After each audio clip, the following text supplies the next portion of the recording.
বিভিন্ন ধরনের মাংসের তরকারির স্বাদ বাড়াতে মশলা জাতীয় ডাটা চুই ঝালের জুড়ি নেই। খুলনা বিভাগের বিভিন্ন জেলায় চুই ঝালের ব্যবহার অনেক আগে থেকে থাকলেও বরিশাল বিভাগের জেলাগুলোয় এর তেমন ব্যবহার ছিল না। তবে বর্তমানে এ অঞ্চলেও চুই ঝালের ব্যবহার দিন দিন বাড়ছে। ভোজন রসিকদের মাঝে বেশ জনপ্রিয় হয়ে উঠছে চুই ঝাল। চুই গাছ দেখতে হুবহু পান গাছের মতো, পর গাছের মতো অন্য গাছ আঁকড়ে ধরে বড় হয়। গাছ বড় ও মোটা হলে খাবার ও বিক্রির উপযোগী হয়।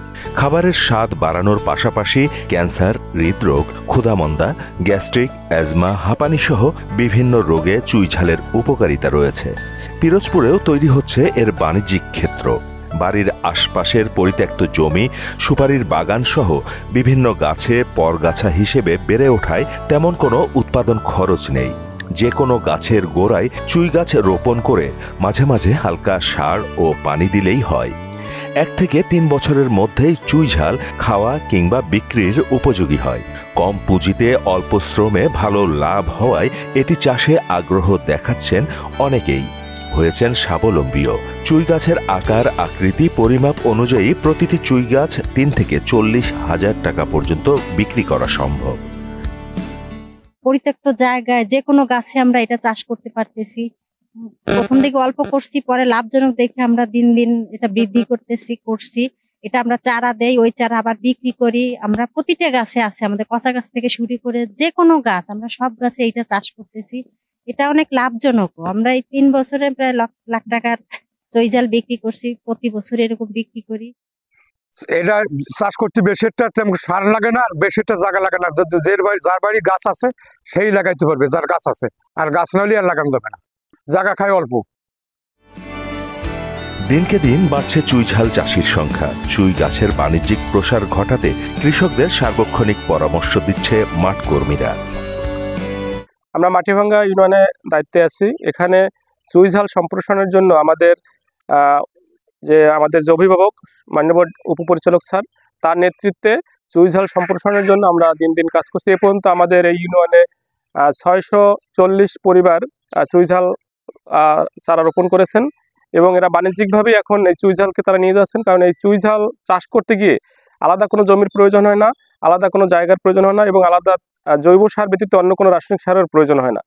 ইউনিয়নের আমাদের এমনি প্রদর্শনী ছিল 500-র মতো, প্রায় 500-র বাড়িতে এটা সফলতা লাভ করছে। আমরা কৃষি বিভাগে আমাদের বর্তমান যে স্যার আসছেন, আমাদের উপপরিচালক স্যার, সেই চুই ঝালের ব্যাপক প্রচারণা চালাচ্ছেন এবং আমরাও অনেক চারা যশোর খুলনা অঞ্চল থেকে অনেক চারা নিয়ে এসে আমরা এই অঞ্চলে সম্প্রসারণ করছি এবং ব্যাপক এটা আগামীতে আমরা মনে হয় আগামী 2 বছরে আমরা ব্যাপক সারা জাগবে বলে আমরা আশা করি।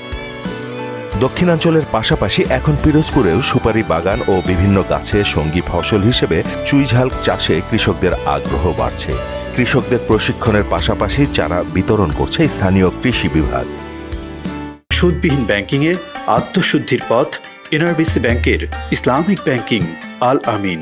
এই মশলা জাতীয় ফসলটি বাংলাদেশে অনেক দিন ধরে, 1000 বছর ধরে খুলনা, সাতক্ষীরা, বাগেরহাট এই দক্ষিণাঞ্চলে চাষ হয়ে আসছে। সম্প্রতি এটি বাণিজ্যিকীকরণের জন্য চারা হিসেবে বিভিন্ন উদ্যোক্তা তৈরি করা হয়েছে। এর মাধ্যমে বাংলাদেশের বাকি 61টি জেলায় সম্প্রসারণের উদ্যোগ নেওয়া হয়েছে। তারই অংশবিশেষে আমরা প্রতিবেশী পিরোজপুর জেলায় আমরা চুই ঝাল সম্প্রসারণের উদ্যোগ নিয়েছি এবং এখানকার কৃষকদেরকে চুই ঝাল সম্পর্কে প্রশিক্ষণ দেওয়া হচ্ছে, চারা বিতরণ করা হচ্ছে। আমাদের উপসহকারী কৃষি কর্মকর্তারা মাঠ পর্যায়ে বাড়ি বাড়ি যে কিভাবে এক্সিস্টিং আম, কাঁঠাল, নারকেল গাছ, সুপারি গাছে চুই ঝালকে লাগাতে হয় সেটা তাদেরকে হাতে কলমে প্রশিক্ষণ দেওয়া হচ্ছে। গোলমরিচের বিকল্প চুই ঝাল ব্যবহার করা যায়, যার বেশিরভাগই বিদেশ থেকে আমদানি করতে হয়। সেক্ষেত্রে চুই ঝাল চাষ সম্প্রসারণ হলে কৃষক যেমন লাভবান হবে, তেমনি সাশ্রয় হবে আমদানি খরচ। মাহমুদ হোসেন, মোহনা ডিজিটাল।